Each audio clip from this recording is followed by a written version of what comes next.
Friends, आप देख रहे हैं मेरा यूट्यूब चैनल EduTech लोमिश ठाकुर को। आज यहाँ पर बात करने वाले हैं यूपी स्कॉलरशिप के बारे में। तो यहाँ पर दोस्तों आज हम बताने वाले हैं आपको कि ऑनलाइन कैसे करेंगे। आपको इस वीडियो में पूरा फुल प्रोसेस आपको बताने वाले हैं कि कैसे कैसे आपको स्कॉलरशिप ऑनलाइन करनी होगी और कैसे कैसे आपको इसमें हम सारी इम्पोर्टेंट चीज़ें बताने वाले हैं कि स्कॉलरशिप कैसे कैसे ऑनलाइन होती है। तो यहाँ पर सबसे पहले आप देख लेंगे, यहाँ पर student login report status. Scholarship की ऑफिशियल वेबसाइट पे जाने के बाद आपको स्टूडेंट पे लॉगिन हो जाना है। यहाँ पर देख सकते हैं आपको बहुत सारे ऑप्शन मिलने वाले हैं। यहाँ पर सबसे पहले आपको क्या करना होगा, यहाँ पर आपको लिखा हुआ है SC ST की फ्रेश स्कॉलरशिप, और उसके बाद पोस्ट मैट्रिक इंटरमीडिएट की, उसके बाद अदर की, उसके बाद स्टेट अदर की स्कॉलरशिप। यहाँ पर आगे आ जाते हैं OBC की फ्रेश, इसी तरीके से। इसके बाद माइनॉरिटी यानी कि सरदार और सिख मुस्लिम की यहाँ पर लास्ट में स्कॉलरशिप डलती है। तो यहाँ पर आपको नीचे आपको रिन्यूअल भरनी होती है, जैसे कि आपकी पिछले साल आई हुई है उसको रिन्यू करने के लिए आपको नीचे की ओर से भरना होता है। ये नीचे ऑप्शन दिए हुए हैं। इसी में आपको एक इम्पोर्टेंट चीज़ बता दूं कि आपका आधार जो है मोबाइल नंबर से लिंक होना चाहिए। उसमें सारी डिटेल जो है आपके आधार की जो है वो आपकी मार्कशीट से मैच होनी चाहिए, और आपका बैंक के खाते में भी आपका आधार नंबर लिंक होना चाहिए और मोबाइल नंबर लिंक होना चाहिए। ये अनिवार्य चीज़ें हैं। तो यहाँ पर मैं आपको अब स्टार्ट करते हैं ऑनलाइन कैसे करेंगे। अभी तक हमारे चैनल को सब्सक्राइब नहीं किया तो जल्दी से हमारे चैनल को सब्सक्राइब कर दीजिए और शेयर कर दीजिए। तो यहाँ पर सबसे पहले आपको अपना ज़िला चूज़ कर लेना है। उसके बाद यहाँ पर अपना कॉलेज चूज़ कर लेते हैं। मैं आपको रजिस्ट्रेशन करना बता रहा हूँ 9th-10th का। उसके बाद यहाँ पर अपना वर्क यानी कि जाति आपको चूज़ कर लेनी होती है। उसके बाद यहाँ पर धर्म चूज़ कर लेना होता है। उसके बाद यहाँ पर आपको 5वें ऑप्शन पे आ जाते हैं। तो यहाँ पर आपको छात्र या छात्रा का नाम यहाँ पर फिट करना होता है। उसके बाद सीधे अपने 6 पॉइंट पे आ जाते हैं, 6ठे पॉइंट पे। तो यहाँ पर पिता का नाम आपको भरना होता है। उसके बाद आपको क्या है कि आपको 7वें पॉइंट पे जाते हैं तो आपको अपनी माता का नाम भरना होता है। यहाँ पर 7वें पॉइंट पे अपनी माता का नाम भरते हैं। उसके बाद आपको क्या है कि अगले ऑप्शन पे जैसे ही हम जाते हैं तो यहाँ पर आपको क्या भरना होता है ये मैं आपको बता रहा हूँ। उसके बाद यहाँ पर अपनी डेट ऑफ बर्थ जो हाई स्कूल की मार्कशीट से मिली हुई है या 8 की मार्कशीट से है। आधार में एक बार फिर से बता दूं मैं, आधार में आपकी डेट ऑफ बर्थ बिल्कुल सही होनी चाहिए जब भी आपको इसमें भर पाएंगे। उसके बाद यहाँ पर लिंक भर देते हैं और इसके बाद 8वें का उत्तीर्ण वर्ष भर देते हैं। उसके बाद जहाँ से आपने 8वां किया है उसके स्कूल का नाम डाल देते हैं। उसके बाद यहाँ पर अपना मोबाइल नंबर डालना है जो आधार पर लिंक है, ठीक है। उसके बाद यहाँ पर दूरभाषा का नहीं भरना है। उसके बाद यहाँ पर अपनी ईमेल ID डाल देते हैं और सीधे आ जाते हैं अपने 70वें पॉइंट पर। ईमेल ID भरने के बाद आपको 70वें पॉइंट पे आ जाते हैं सीधे। उसमें आपको क्या है कि आपको भरना होगा एक पासवर्ड जो आपका होगा 6 से 12 अंकों का। यानी कि आप भर लेते हैं, जैसे कि मैंने मान लिया जैसे आपका नाम राज है तो आप राज @12345 इस तरीके से आप भर देंगे। उसके बाद यहाँ पर अपना कैप्चा भर देंगे। इस तरीके से आपको रजिस्ट्रेशन हो जाता है। इस रजिस्ट्रेशन को या तो प्रिंट निकाल लेंगे या इसको कॉपी कर लेंगे या कहीं पे आपको लिख लेंगे। इसको लिखने के बाद आपको क्या करना है, इसके बाद नेक्स्ट पॉइंट पे आ जाते हैं रजिस्ट्रेशन होने के बाद। अब हम आपको 9th के बाद दूसरी क्लास का रजिस्ट्रेशन करना बताएंगे। तो इसमें मैंने आपको जो इम्पोर्टेंट चीज़ें बताई हैं, आपका नेम और फादर नेम वो आपका आधार से मैच होना चाहिए और बैंक की किताब से मैच होना चाहिए। नहीं होगा तो आपका फॉर्म रिजेक्ट हो जाएगा, आपकी स्कॉलरशिप नहीं आएगी। ये आपको मैं बार बार बता रहा हूँ, इम्पोर्टेंट चीज़ें हैं, इनको नोट कर लीजिए। अभी जिसका आधार चेंज नहीं है उसे आधार चेंज करवा लीजिए, क्योंकि आगे जाके आपको प्रॉब्लम आने वाली है। तो यहाँ पर आपको अब चलिएगा हम आपको बड़ी क्लास का रजिस्ट्रेशन करना बताते हैं। यहाँ पर सबसे पहले आपको अपना ज़िला चूज़ कर लेते हैं। उसके बाद इसी तरीके से अपना शिक्षण संस्था का नाम चूज़ करेंगे। उसके बाद अपनी जाति, उसके बाद यहाँ पर अपना धर्म चूज़ करेंगे। यहाँ पर अपना धर्म चूज़ कर लेंगे। उसके बाद क्या है कि अपना अगला ऑप्शन भरेंगे। तो यहाँ पर अपना आपको क्या है कि यहाँ पर आपको ये इस तरीके से प्रोसेस हो जाता है।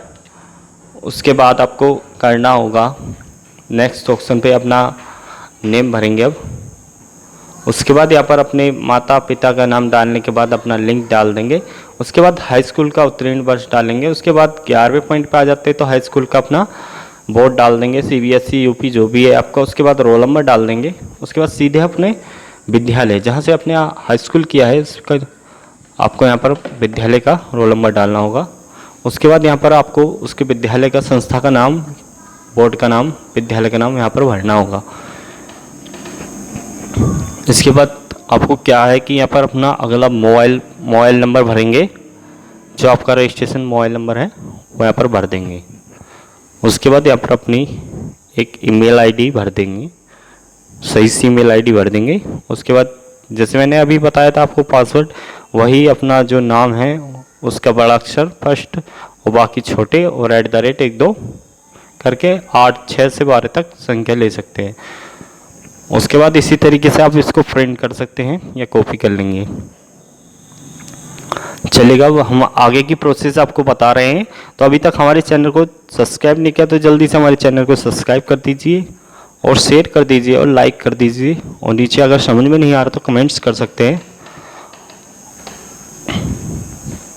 यहाँ पर देख सकते हैं आपको डेट ऑफ बर्थ, सब चीज़ चेक कर लेंगे एक बार। अगर आपकी गलत हो जाती है तो दोबारा से आपको भर सकते हैं। तो चलिएगा, अब हम स्टार्ट करते हैं। आपको इस तरीके से आपको लॉगिन कर लेंगे। यहाँ पर आवेदन का प्रकार नवीन और पाठ्यक्रम का प्रकार दशमोत्तर। यहाँ पर रजिस्ट्रेशन भरेंगे और इसकी डेट ऑफ बर्थ भर देंगे और नीचे वही पासवर्ड भर देंगे जो अभी हमने बनाया है। उसके बाद यहाँ पर कैप्चर भर देंगे नीचे की ओर और सीधा फिर सबमिट कर देंगे। अगर किसी वजह से आप पासवर्ड भूल जाते तो आपको फॉरगेट पासवर्ड का भी आपको नियम दिया हुआ है, वो यहाँ पर फॉलो कर सकते हैं। इसमें जो आपको नियम दिए हुए हैं ये सारे नियम वही दिए हुए हैं जो मैंने अभी आपको बताए हैं कि आपका आधार लिंक होना चाहिए, KYC होनी चाहिए, मोबाइल नंबर लिंक होना चाहिए, IFSC कोड सही होना चाहिए, आधार में आपको मोबाइल नंबर अपडेट होना अनिवार्य है। ये आपको सारे इम्पोर्टेंट चीज़ें यहाँ पर लिखी हुई हैं।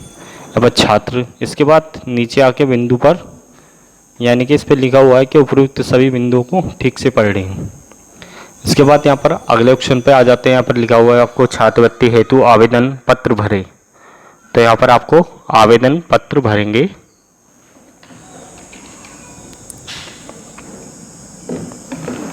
तो यहाँ पर आपको बहुत सारे ऑप्शन आ जाते हैं। इस तरीके से आपको यहाँ पर अपना पाठ्यक्रम का प्रकार चूज़ करना होगा।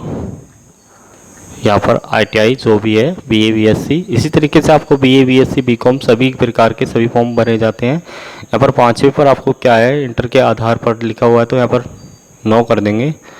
यहाँ पर अपने दिव्य है या अवश्य है तो यहाँ पर दिव्य कर देंगे क्योंकि आप वहीं के रहने वाले हो। आवास से होते तो यहाँ पर आवास से करना था। उसके बाद यहाँ पर हाई स्कूल के नंबर लिख देंगे, जो भी आपके हाई स्कूल के नंबर हैं वो यहाँ पर भर देंगे। और उसके बाद आपको पाठ्यक्रम का प्रकार लिखना होगा, वर्ष यहाँ पर आप डाल देंगे 1/7/2021 और यहाँ पर भी 1/7/2021 डाल देंगे। और यहाँ पर आपको अभी तक रजिस्ट्रेशन नंबर नहीं मिला है तो यहाँ पर फॉर अप्लाई लिख देंगे। उसके बाद यहाँ पर आपको विश्वविद्यालय बोर्ड का नाम भरना होगा। यहाँ पर लिख देंगे UPBT या NCBT, आपका जोन से भी बोर्ड से आपको लिखा हुआ है। अगर BA BSc है तो MJPRU लिख देंगे।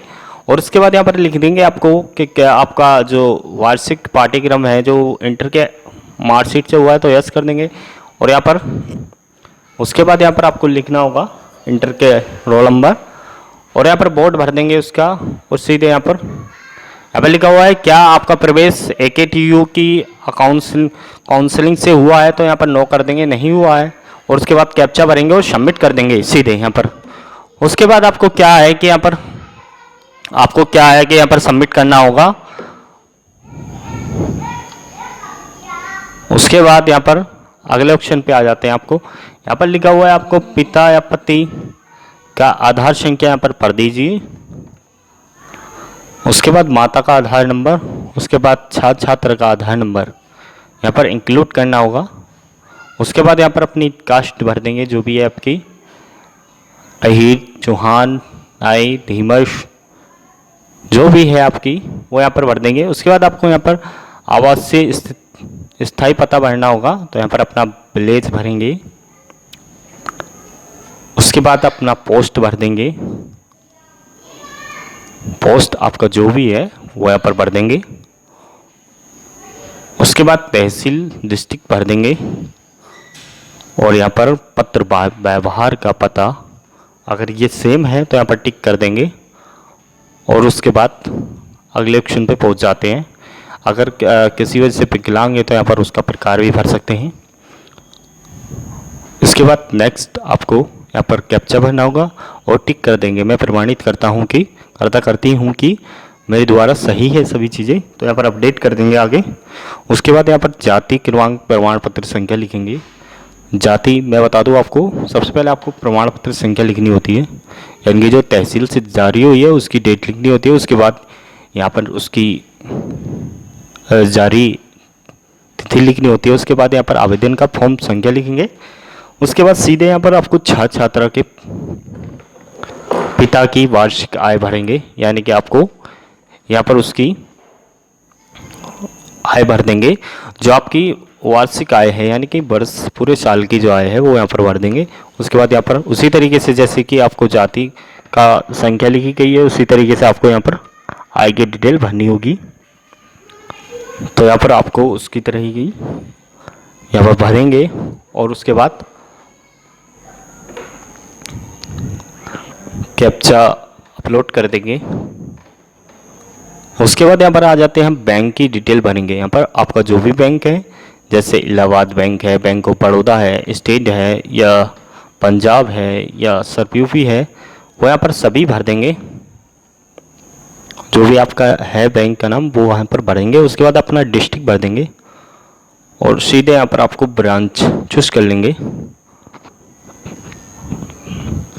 यहाँ पर अपना खाता संख्या लिखेंगे सही से, और यहाँ पर आपका automatic IFSC code automatic update हो जाता है। यहाँ पर उसका छात्र का खाता संख्या सही से भरेंगे आपको। उसके बाद यहाँ पर आपको छात्र का अंकित नाम भर देंगे, और यहाँ पर फिर से वही कैप्चा भर देंगे, और उसके बाद वही टिक मार देंगे और अपडेट कर देंगे। आगे की ओर के लिए अपडेट कर देंगे। उसके बाद नेक्स्ट ऑप्शन पे आ जाते हैं आप। नेक्स्ट ऑप्शन पे आपको क्या है कि यहाँ पर आपको छात्र का जो शुल्क होता है वो भरना होता है। तो यहाँ पर लिखा हुआ है आपको नॉन अनुमोदित वार्षिक नॉन रिफंडेबल अनिवार्य शुल्क। तो यहाँ पर जो भी आपका शुल्क है, जो भी आपका शुल्क लिया जाता है, उसी तरीके से आपको वार्षिक नॉन रिफंडेबल फीस भर देंगे, उसमें 0 भर देंगे। उसके बाद यहाँ पर अपनी रसीद संख्या जो आपकी स्कूल में रसीद कटी है उसकी संख्या यहाँ पर भरेंगे। उसके बाद सीधे छात्रों को जमा किया हुई रसीद की दिनांक भर देंगे। उसके बाद यहाँ पर उसका जो लास्ट यानी कि अनुमति वार्षिक जो है, जो भी आपने जमा किया है वो यहाँ पर भर देंगे। उसके बाद यहाँ पर कैप्चा भरेंगे और फिर से एक प्रमाणित कर देंगे और अपडेट कर देंगे। फिर लास्ट के ऑप्शन आ जाता है आपका गत वर्ष, यानी कि आपने गत वर्ष में जो नंबर आपने प्राप्त किए हैं वो नंबर आपको भरने होते हैं। तो चलिएगा अब हम आपको बताते हैं गत वर्ष के आपके नंबर कैसे भरेंगे। तो यहाँ पर आपको लिखा हुआ है, इससे पहले आपने जो भी किया है वो यहाँ पर भरना होगा आपको। तो यहाँ पर अपने गत वर्ष की प्रणाली चूज़ करेंगे। यहाँ पर अपने नंबर चूज़ कर देंगे और शिक्षण संस्था का नाम लिख देंगे जो आपने पीछे जो पढ़ के आ रहे हैं, यानी कि अपने लास्ट ईयर में जो आपने जिस स्कूल से किया है उसका नाम भर देंगे, उसके नंबर भर देंगे और इसको भी अपडेट कर देंगे। यहाँ पर वार्षिक और अंक प्रणाली करके अपडेट कर देंगे। इसको आपको सही से भरना होगा। एक चीज़ और, अगर आपका पिछली बार स्कॉलरशिप आया तो यहाँ पर अनुरक्षण भत्ता में भर देंगे यहाँ पर। उसके बाद आपको फिर से खोलनी होगी साइट को। अभी आपका फॉर्म पूरा नहीं भर पाया है तो यहाँ पर आपको फिर से जन्म तिथि और रजिस्ट्रेशन नंबर भरेंगे और अपना पासवर्ड भर देंगे। उसके बाद यहाँ पर नीचे कैप्चा भर देंगे, जो आपका कैप्चा था उसको सबमिट कर देंगे। सबमिट करने के बाद फिर से आपको देख सकते हैं इस तरीके से आपको फॉर्म खुल जाता है। उसके बाद यहाँ पर देख सकते हैं फ़ोटो अपलोड करें, तो यहाँ पर फ़ोटो अपलोड करेंगे। इस तरीके से आप फ़ोटो अपलोड करेंगे। आपका यहाँ पर लिखा हुआ है मैक्सिमम साइज़ जो है फ़ोटो का 20 KB होना चाहिए, तो 20 KB आपको फ़ोटो का साइज़ आपको लगाना होगा। यहाँ पर इस तरीके से आपको राइट क्लिक करके प्रीव्यू करके आप देख सकते हैं यहाँ पर अपलोड कर देंगे फ़ोटो को। इस तरीके से आपको स्टूडेंट अपलोड इस फ़ोटो सक्सेसफुल हो चुका है। तो यहाँ पर फिर से होम पर जाएंगे। इस तरीके से आपको फ़ोटो अपडेट हो जाता है। होने के बाद यहाँ पर देख सकते हैं फिर से आपको वही प्रक्रिया करनी होगी जो भी मैंने आपको बताई है। फिर से आपको अपनी जांच हेतु प्रिंट करें। यहाँ पर आपको अगर आवेदन पत्र संशोधन करना है, अगर किसी वजह से आपको गलत हो चुका है तो यहाँ पर फिर से आपको संशोधन कर सकते हैं। यहाँ पर आपको ऑप्शन दिया हुआ है, अपने कॉलेज में चेक करवाने के बाद आप यहाँ से फिर से आपको भर सकते हैं। अगर किसी वजह से आपको गलत हो जाता है तो यहाँ पर अपना कॉलेज से चेक करवाइए। उसके बाद फिर से आप यहाँ पर सभी चीज़ें चेक करके दोबारा से संशोधन कर सकते हैं। उसके बाद यहाँ पर होम पे जाने के बाद आपको अपना जांच प्रिंट निकाल लेंगे। यहाँ पर आपको सभी चीज़ें यहाँ पर लिखी हुई हैं, इम्पोर्टेंट चीज़ें। यहाँ पर लिखा हुआ है जांच हेतु आवेदन प्रिंट करें, तो यहाँ पर इस तरीके से प्रिंट कर लेंगे और इस तरीके से आपको पूरा फॉर्म फिलअप हो जाता है। पूरी डिटेल आपकी समझ में आई होगी। यहाँ पर फुल प्रोसेस के साथ आपको मैंने आपको समझाया है। अगर यहाँ पर लिखा हुआ उसके बाद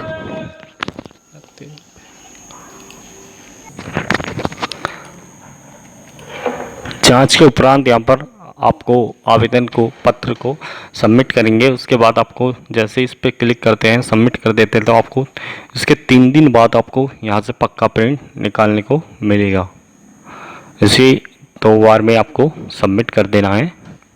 इस तरीके से आपको सबमिट हो जाता है। उसके बाद नीचे की ओर से लिखा हुआ है संस्था से जमा करने हेतु आवेदन प्रिंट करें, तो यहाँ पर आप ऑटोमेटिक ही 3 दिन के बाद 3 दिन की परीक्षा करेंगे। उसके बाद यहाँ पर आपको आ जाता है। तो यहाँ पर आपको अगर आवेदन की स्थिति देखनी है तो यहाँ पर स्थिति पर क्लिक कर देंगे। अभी स्टेटस नहीं आया है, आपका स्टेटस जब आ जाएगा यहाँ पर इसी तरीके से आपको अपना फॉर्म खोलना होगा। उसी तरीके से आपको समझ में आ पाएगा। आशा करूंगा मेरे द्वारा बताई गई सभी बातें आपकी समझ में आई होगी। तो जल्दी से हमारे चैनल को अभी तक सब्सक्राइब नहीं किया तो जल्दी से हमारे चैनल को सब्सक्राइब कर दीजिए और शेयर कर दीजिए और लाइक करना ना भूलें और साथ ही साथ बेल आइकन पर प्रेस करना भी ना भूलें, क्योंकि जो भी हम नई वीडियो बनाएंगे सबसे पहले आपको लेटेस्ट अपडेट होती रहेगी।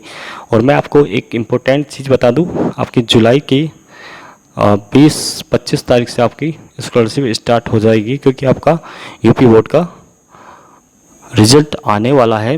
जून या मई के लास्ट में आ जाएगा। तो थैंक यू दोस्तों, लगे रहिए हमारी